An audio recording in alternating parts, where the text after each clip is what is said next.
चले के इनका घरों में चोरी करे ना वो अपनी के स्टाइल ना मान ला सन हाँ। सर वो निउरा के ले देना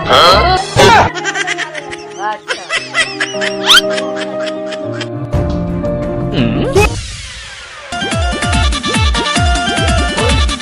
ए भाई हाँ तू को भाई बड़ा हमने कहे दू भाई तू भाई बड़ा हाँ और तीन भाई रहते तो मैं झोटिया अरे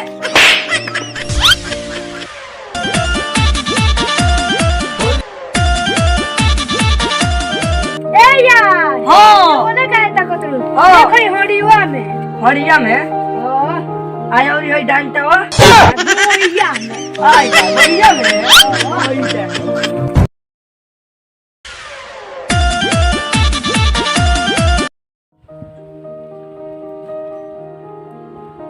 नमस्कार प्रणाम।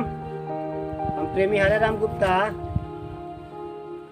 रोलों खातिर वीडियो बना लीजिए मनोरंजन खातिर कि रोलों के कुछ टेंशन मनोरंजन समय दूर समय कटी वीडियो के बारे में रोलों कमेंट में नीचे लिखल लोग लाइक कर लो सब्सक्राइब कर लो अपना साथी के लगे शेयर करी लोगी हमनी के दुआ आशीर्वाद दी लूँगी कि हमनियों के आगे के तरफ बढ़ी जाए।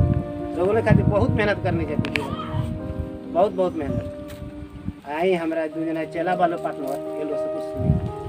हम राहुल कुमार मेहनत से बड़ा वीडियो बनाने वाली सन अच्छा लागो तो लाइक करें। हम मुन्ना अंसारी ये वीडियो बहुत मेहनत करके हम लोग बनाए हैं। अगर अच्छा लगे तो लाइक और सब्सक्राइब करें। नमस्कार।